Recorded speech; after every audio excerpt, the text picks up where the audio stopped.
Greetings and salutations, one and all. Welcome to this episode of Risk and Reels. I'm your host, Jeffrey Wheatman, and today I am very excited to have my friend Patti Titus join us. Patti is the Chief Privacy and Information Security Officer for Markel Insurance, and Patti is an awesome CISO and an awesome Chief Privacy Officer. And we're going to have some fun today. We're going to talk about movies, and maybe if we have time, we'll talk about some cyber. So, welcome, Patti. Thanks for joining us. Oh, thanks, Jeffrey. It's always great to be on a podcast with somebody who has a sense of humor. That's important. Yes. Well, we'll see how it goes. Then you'll determine whether, in fact, my sense of humor is any good or not. Fair My enough. wife and kids don't find me terribly funny. And as I tell them, if I'm entertaining myself, I'm good with that. So awesome. Perfect. All right. So let's start off with some movie talk. So we see a lot of movies and they have, a typical movie, right? Is a very strong male character and he takes the lead and does all that stuff.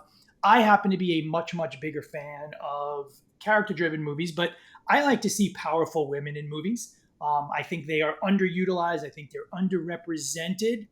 And I would be interested, Patti, to hear your thoughts. Who are some of your favorite powerful women lead characters, or maybe even not leads, but who do you like? Who do you think is a good role model? So a couple. So one of my favorite movies is Holiday, and I will watch that anytime during the year.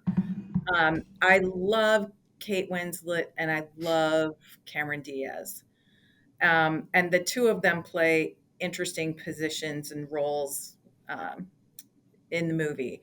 So that's like one of my favorite movies. And I mean, I just watched it on the airplane the other day, and my husband was laughing at me because I'm always watching it. But I'm going to tell you that the characters, the female characters that I thought had interesting lead roles, were in the series Downton Abbey. And if you remember Downton Abbey back in the days, women did not have a prevalent position. And even though they were heirs to their father's dynasties, they weren't given the heir because they were women. And I think about Mrs. Patmore in the kitchen, and I think of the female characters in that show actually made the show, and I also think that carried on into the movie that they did, and so that just showed me tenacity that women had in those days to actually drive the change that we actually see today in our own workplace, to be honest with you, although we succeeded from the British Empire. um, and I should say that carefully because we are a global corporation, but So I love that. So I'm actually going to be honest. I've never actually seen the movie Holiday, and I'm a huge movie person, and I love Cameron Diaz and I love Kate Winslet. So I am gonna. My wife and I always have a list of movies that we're gonna watch, and I'm gonna put that on. And my daughter is 17, going on oh, she'll love 37, it. She'll and love it. I love to give her examples of powerful women. So I'm gonna actually have her on the podcast at some point in the future. We have to figure out what she's going to talk about. She doesn't know anything about cyber, but that's okay. Most of us don't. What, are So you kidding me? let's talk about Downton Abbey, because I think that's a great example. And the funny thing is, my wife begged me, let's watch this. I'm like, oh, I don't want to watch that. And after the first episode, I said, honey, I've been trying to get you to watch this for ages, and you keep saying no. See how good it is? I loved it. I was hooked from like the first 15 minutes.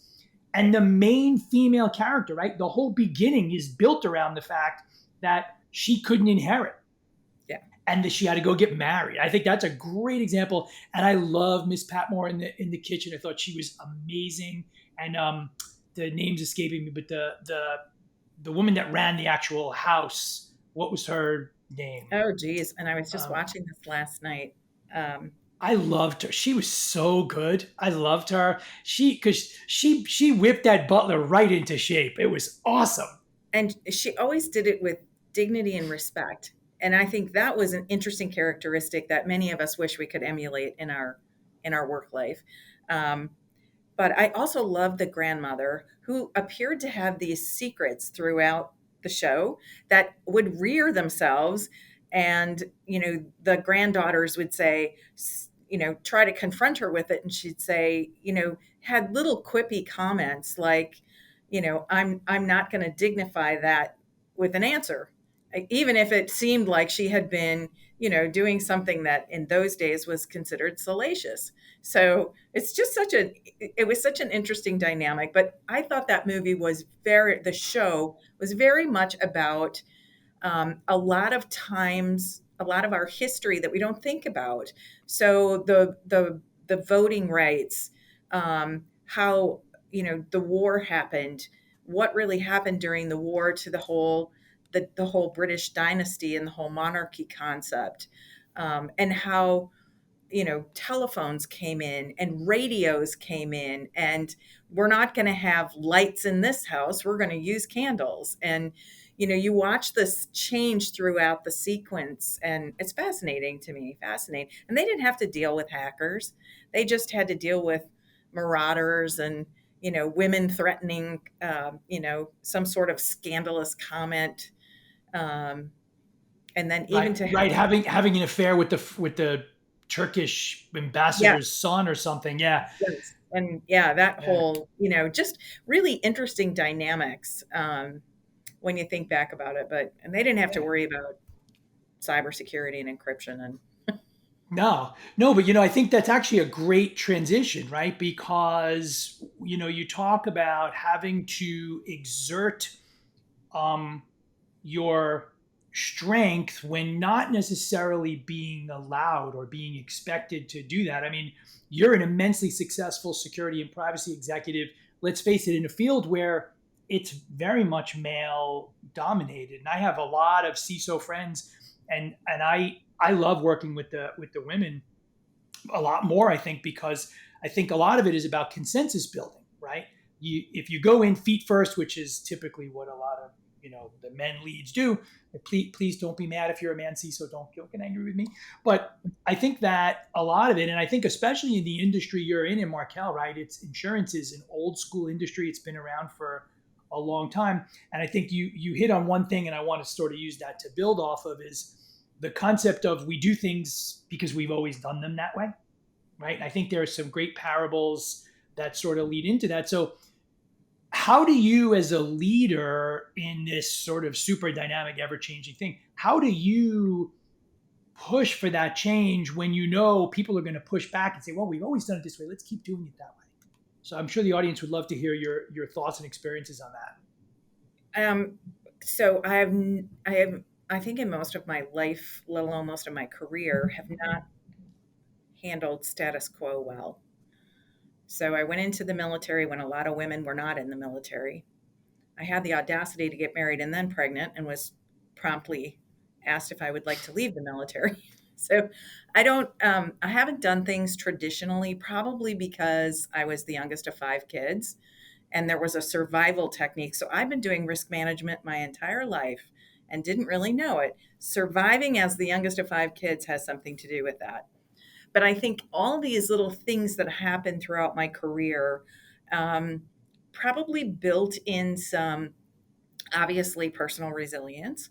And I think that's an important part of what I look for when I'm looking for leaders in my organization. But how do you deal with the mentality of we've always done it that way? Um, it is, let's challenge that and maybe make a game out of it. Let's find a way to introduce a new idea, and maybe it doesn't have to be my idea. And that's another thing that I think, my mom gave me a plaque when I was going to my first overseas assignment. And the plaque said, a lot more good could be done in the world if people didn't care who got credit. I And I think that's love that. Love that's, that. it is so powerful because, a lot of times you're sitting in a room and you have an idea, and everybody goes, oh, we couldn't possibly do that. You're insane. You're crazy. And about 5 days later, someone else says it, almost exactly the same words, and it's a great idea. And you're like, doesn't matter as long as the outcome gets us to what we need to get to.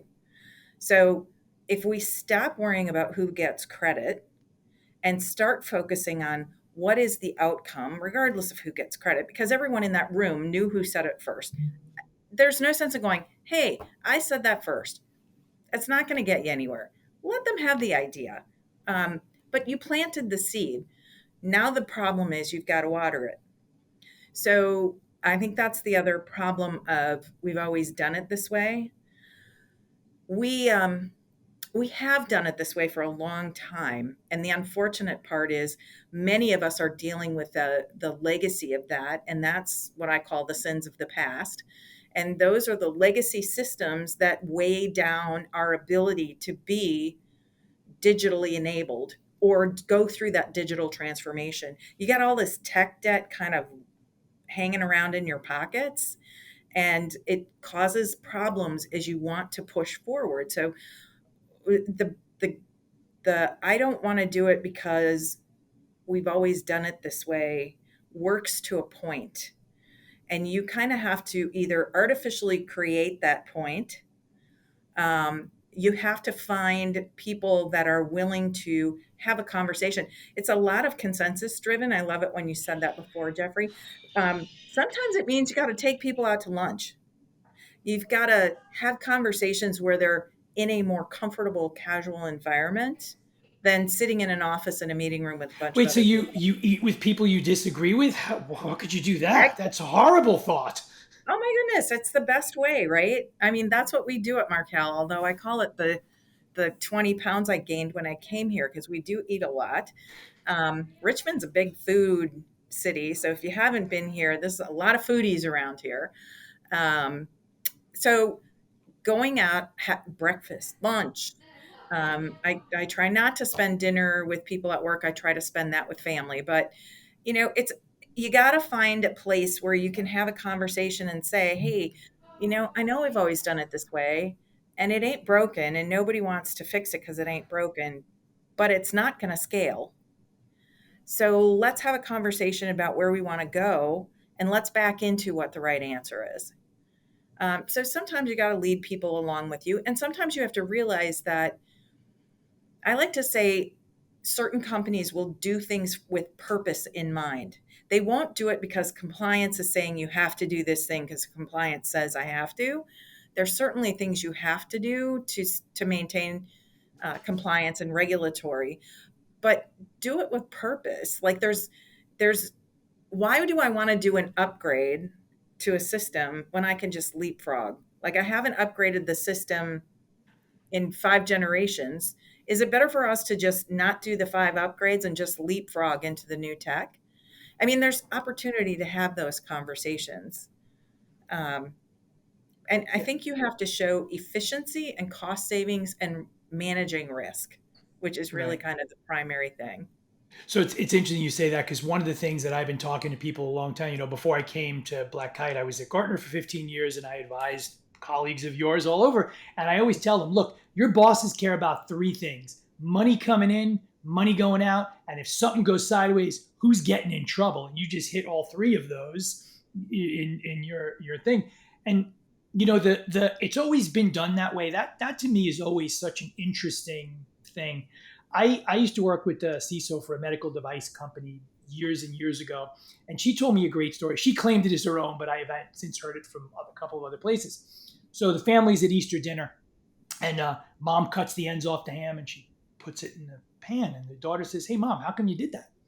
She said, "I don't know. My mom used to do it." And they went and they asked her mom, and her mom said, "I don't know. Graham used to do it." So they go over, and Great Graham, she's like 92 years old, and she's drinking her Harvey's Bristol Cream in the corner. And they go over and they say, "So, Great Graham, how come you cut the ends off the ham?" She said, "Well, we were poor and we only had one pan, and it didn't fit the whole ham." So 3 generations later, they were cutting the ends off the ham for no reason because it's always been done that way. And I think that that's a great, and feel free to use that story and don't credit me. But I think that's a great story because so much of what we do, and I think your example of why would we go one step at a time when we can leapfrog, that's something we talk about when we talk about product management internally, right? Why do the next thing when we can go 6 steps ahead? Let's jump ahead. Let's get ahead. And with the recognition, sometimes you upset the apple cart a little bit. But I think it's a really, really powerful sort of example to talk about. And I think it's an operational thing, not just a security thing, right? Um, when I used to advise people, I would say, look, in good conscience, I'm not going to tell you got to rip out a $15 million system because you can't secure it. If it still works, let's figure out what we can do to make sure that it's safe and secure. So I love that. So you talked about consensus building, and I just want to kind of expand on that because I think that to me is one of the key roles of a security and risk executive, right? Is getting all of the different stakeholders to build consensus. So I would imagine you are part of an executive team where there's some people that have been around a long time and they're stuck in their ways. I would hesitate to call people stodgy, but it is what it is. So how do you, because you're essentially the fulcrum of a lot of risk management decisions. So how do you do that consensus building sort of from the beginning through the final decision? So first of all, fortunately, I don't have to really worry about that here. So there's a lot of forward and progressive thinking. Really fortunate here at Markel. Now, mind you, I'm going to throw a number out there. So I have been here next month. I will have been here 7 years, which is pretty unheard of for a CISO. We're usually a fly in, kind of that seagull management, fly in, yell at everybody, fly out. Every 12, 18 to 24 months, we're changing jobs.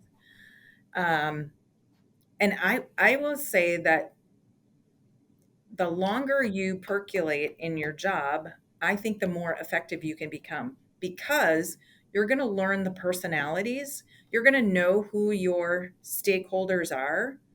I think that's the hardest part in a major corporation is being able to really understand the business. So when I first got here, I went on like a listening journey and I listened. But I really think you've got to really figure out who's going to be the stakeholder in the room. And there's an evolutionary process that happens. You, I got some good advice from Alan Paller. I don't know if you know who Alan is. Yeah, from Sands. Yep. Rest in peace. He's no longer with us, but Alan gave me some great advice at one of my first conferences. And he actually gave it to the room, but I like to claim that he gave it to me. I'm okay with that. And he said the best way to get thrown out of an executive's office is to walk in and say, I'm sorry, can't do that because you're violating policy. The best advice I ever got. So for the CISOs who throw around regulatory policies, things like that, you're not going to get anywhere. What you have to do is appeal to those three things that you talked about, right? What money coming in, money going out, and risk management. So I won't say who's going to get in trouble when things go sideways, but it's about managing the risk. What we need to get really good at, and I heard another CISO talk about this, so I'm not going to take credit for it, but I'm not going to say who it was. They actually took the NIST control framework and they looked at each one of the controls and they said, these are the controls that make up our policy. Who owns those controls? So instead of it being, you know, things go sideways and everyone looks at me, it's going to be more about managing risk across the enterprise based on who's making the decisions. So if I make a decision to not patch a system or not upgrade it, who's making the decision? And what I kept hearing is the business says we can't patch that system. And I'm like, why aren't we patching? It's a critical patch. Why aren't we patching it? Well, it's financial month end close. And I said, that happens every month at the same time. So have we talked to the business to say, hey, we need to apply this patch because if we don't, this is what could happen? Oh, well, they know.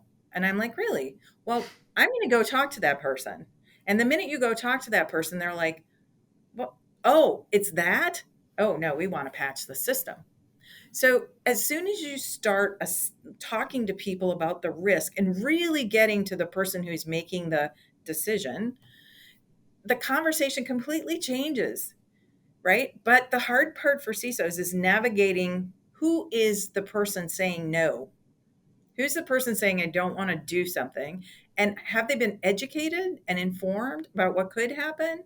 Because as soon as you take that piece of paper and say, here, sign off on this risk, because you're accepting it on behalf of the entire company, then it becomes a completely different question or conversation.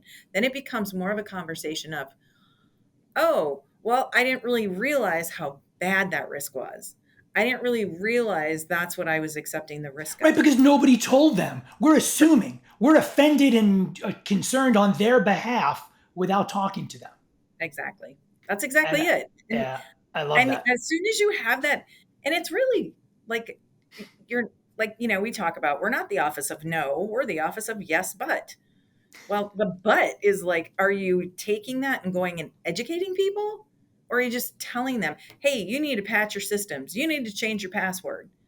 Not telling them why, like you're accepting risk for the company by not changing your password, by not invoking multi-factor authentication, by not doing these things. This is the risk you're accepting to the company. Oh, and by the way, here's how much it's going to cost us if that gets exploited.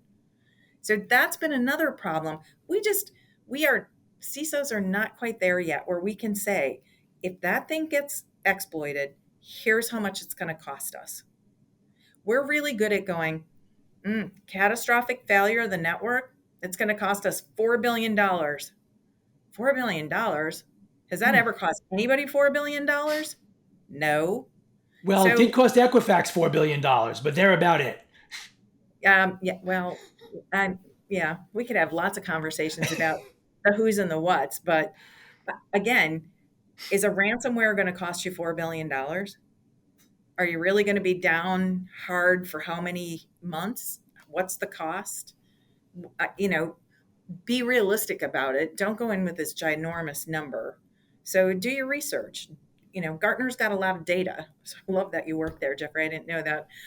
I probably did and didn't pay attention because you're so great at so many things. I just, Oh, thank you, Patty. See, I'm you'll, in black and white. Otherwise, you see me blushing. yeah, you're going to cut that part out. Anyway, I think we have to be realistic about it and come up with good quantifiable numbers. What is it realistically going to cost this company? And it's not that hard to figure out. Take the annual salaries, take that for a year, divide it by the number of employees you have. I like to do simple math, and figure out an hourly rate. And that hourly rate is whatever total salary, total number of employees divided by 2,080 hours, which is a work year. What is it going to cost you per hour when you're down? Pretty Right. easy to figure out, right? Total system outage, 1 hour outage costs us X number of dollars. Yeah, That's a realistic number. I like that because I think you're right. I think people try to make this stuff much too complicated. I'm a big fan of Fermi, the old physicist. He used to teach at University of Chicago, and he had this great thing. On the first day of class, he would ask his students, "How many piano tuners are there in the city of Chicago?" You're like, "Oh, how would I know that?" I go, "Well, what's the population of Chicago?" Well, we know that. What percentage of people do you think have pianos? What percentage of those people do you think tune them? How long does it take to tune a piano? And he basically walked people through and they came up with a number and they were close enough to make decisions. And I think years ago when I was in consulting, I had an engagement manager, and his thing was, let's get this thing round enough to roll, because we would stay up trying to get it perfect. And I think you're spot on. And let's be fair, if you go in front of the CFO and you say the risk is $1,219,335.33, they are throwing you out because they know you can't get to that level of precision. They can't get to that level of precision. They Isn't that want to why know Excel enough to make spreadsheets? decisions. Isn't that why Excel spreadsheets let you to move the number over so there's no zeros? Yeah, but But perfection to me is the death of innovation, and that we get paralyzed. We get paralyzed by perfection in cyber. I agree. And I always tell people, I go, everyone knows you're smart and you know stuff. They don't want to know all the stuff you know. They want to know, what do we need to know about that? And Right. I'll tell you, just before COVID, I was at an event in New York City, and they had 5 board members up on stage at the very end of the event talking about cyber. And I raised my hand and I asked what I thought was a pretty simple question. I said, so if your CISO, your CIO comes and they show you stuff and you don't know what it's supposed to mean or why, or you don't understand it, are you telling them? And all 5 of them said no, but we probably should, right? And I went, yeah, because they're coming in and they're telling you stuff and they think they did a great job and they walk out and they think they heard you. And then you come back in 6 months and go, hey, look at what I did. And they go, well, why'd you do that? Right. And I'm a big fan of perfection is the enemy of good, but I actually like yours better, right? Which is perfection is the enemy of innovation, because that's much more business oriented. And I think It that's just an incredibly powerful thing. Yeah, it just So totally stifles innovation. I think the other thing that we get stuck in is we want to change things. We need to change our process. We need to change the way we do business. I would argue, and I saw this quote, I stole it, and I don't know who I stole it from. It's outside my, oh, it used to be outside my office. Now there's a Santa out it's there, so good but somebody stole it. yes, it said, change fixes the past, transformation creates the future. And that's where we have to get to. We have to, in security and privacy, we have to start transforming. We have to start creating the future. We are so stuck in the, I have to have a firewall, I have to have perimeter security, I have to have patch management, right? You have to have good cyber hygiene, you have to have the basic foundations in place. Then from there, we need to start thinking about how are we using artificial intelligence and machine learning responsibly. I'm going to put that in there to try to create the transformation our companies need. How are we automating capabilities? How are we creating automated capabilities that feed reports where we can actually get to what's meaningful for the board or for our corporate executives to understand. We used to be security practitioners in the early days. So when I started being a CISO, it was 2002. And we were security practitioners, firewall experts, probably a better word. Um, and we worried about that perimeter. We worried about the tools that we had. It was all about tools.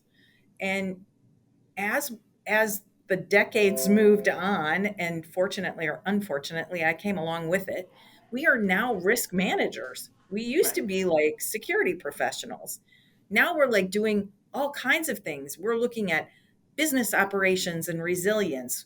We're looking at data protection controls. We're looking at third party vendor risk management and how we even do that. Sometimes it makes my head want to explode.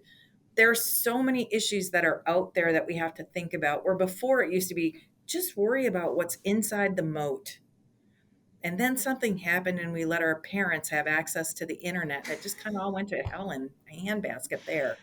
It's funny you say that. I've been in security for almost 30 years now. When I first started, you could know everything. You could know all of it. And Yeah. now it's like not even close, especially in an organization like yours. And I've been saying that whole, security transition to risk management for a long time. And I think unfortunately there are not enough people like you out there. I still think there are too many leaders out there who still think it's a technology thing, who still think it's you can solve all these problems by buying tools. And I think you hit on something important. I can't emphasize it enough. Talk to people. My old colleague at Gartner, Paul Proctor, someone asked him one time, "How do you know what the board wants?" He said, "You could ask them, but everybody's afraid to do that, right? What's important to you?" And I always tell people, never ever ask them, "Does this make sense?" Because that's very insulting. What you can say is, "Does this help you make better decisions?" Right? Well, And I that's think the the kind of thing other we need to thing get is, to. I hear so many people talk about, oh, I'm putting how many incidents we had in front of the board. And I'm like, No one what cares. vertical market are you in? Like, if you're a high tech company, sure, your board's probably very technical. That's probably what they want to hear. They might want to hear that. I don't know. But I think the boards want to hear things about any sort of thing that has material impact to the financial stability of the company. Yeah. And there Well, it's aren't a back to what lot we talked of, about before: money coming in, money going out, and what happens if something bad happens, right? well, and are you, I mean, so what's your mean time to respond? Do you have an incident response process? Do you have a crisis management working group or a team of people that when things go sideways, doesn't matter what it is, could be buildings uninhabitable, could be workplace violence, could be a cyber thing.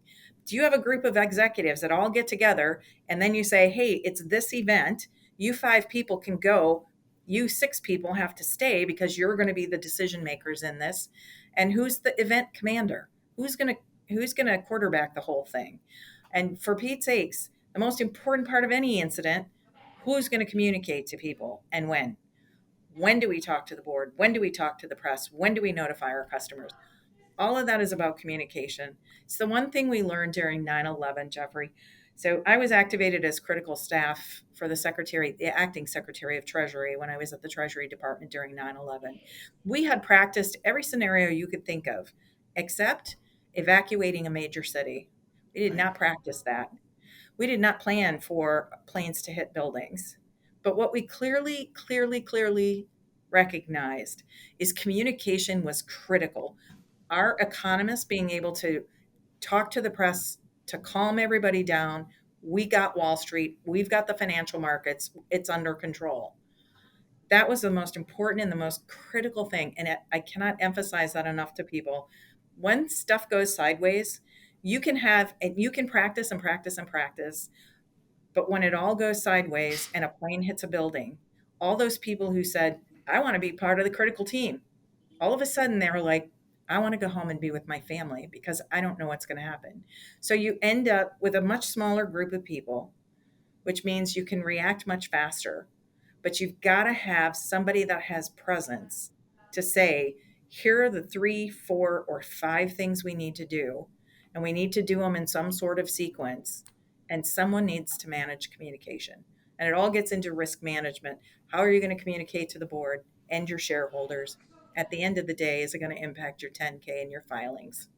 Well, a very wise man named Mike Tyson said, "Everyone has a plan until they get punched in the face." And I think that's the thing. And I That's was also I was also in New York during 9/11, and I saw a lot of the things you were talking about, and it was amazing how people pulled together. But you mentioned something very important, I think, that we should share. So I used to run a lot of tabletop exercises around incident response. And the first thing I did was I changed everyone's jobs. You're the CIO. For this exercise, you're the yeah, CFO. yeah, You're the yep, CFO. You're the CIO. And you know what you always hear? Wow, I never thought about it that way before. yes, And that's the whole point, right? And being with your family, I remember I did a business continuity engagement for a client a bunch of years ago. And they said, well, we want to plan for a nuclear incident. And I said, I got to be honest with you. If a nuke comes in, people are curled up onto the coffee table holding on to their kids. They're not interested in recovering your stupid business. They did not like that. But well, it's like it, when people say, hey, what happens when we have a catastrophic outage of, the Azure or the AWS cloud? And I'm like, I think there's a whole lot of companies who are in trouble. right. So I think we got to look at our contracts, make sure we've got something in the Um, contract. But but there's it a comes lot, back to what you said before, which is, and I'm going to paraphrase, but security is important. It ain't as important as some people think it is, no, no. It's right? important. It's Yeah, important because it's our profession. It's what we do. But when you start looking, again, this gets into the conversation with your executives. When you look at the grand scheme of things, and this was a hard lesson for me to learn, and it took a lot of years for me to figure this out. Although I had the CIO at TSA said to me, "You wield a tremendous amount of power with that security wand that you have," and and that was really important for me to hear at that point in my career. But you do wield a lot of power with that security wand that we all have. Now use it responsibly. Like, you know, understand that the CEO of the company is trying to run a corporation to make money. right. That's the whole thing about companies, unless you're a nonprofit. But a But even in nonprofits, they have business goals. Public sector has business goals. It's not about right. profit, but there is a mission somewhere that Yeah. we need to aspire to, and I think you're spot on. So, unfortunately, Patty, we are over the time that I Oh, had allotted. And I want to no, you and I could talk all day, and I would definitely like to have you back. So we said a lot of stuff. Well, Patty said a lot of stuff. I blathered. So a couple of things. Patty loves Downton Abbey, love like it. that. Holiday, I'm going to have to check that out with my family. Patty does not like talking about presenting to the board, which is something we talked about before we actually started recording. We talked about it anyway, didn't we? Yes, we did. You know what? It always comes back to that. Security people should focus on the business, and we should not get so overly impressed that we wave our magic wand at everything that goes bump in the night. So, Patty, it has been an absolute pleasure and an honor. Thank you all for joining us on Risk and Reels. I am Jeffrey Wheatman, your host. Stay safe, stay healthy, stay secure.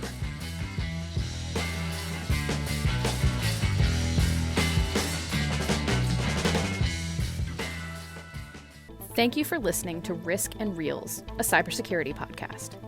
Be sure to follow us on Apple Podcasts, Spotify, or wherever you listen to riveting 30-minute conversation about movies and cybersecurity.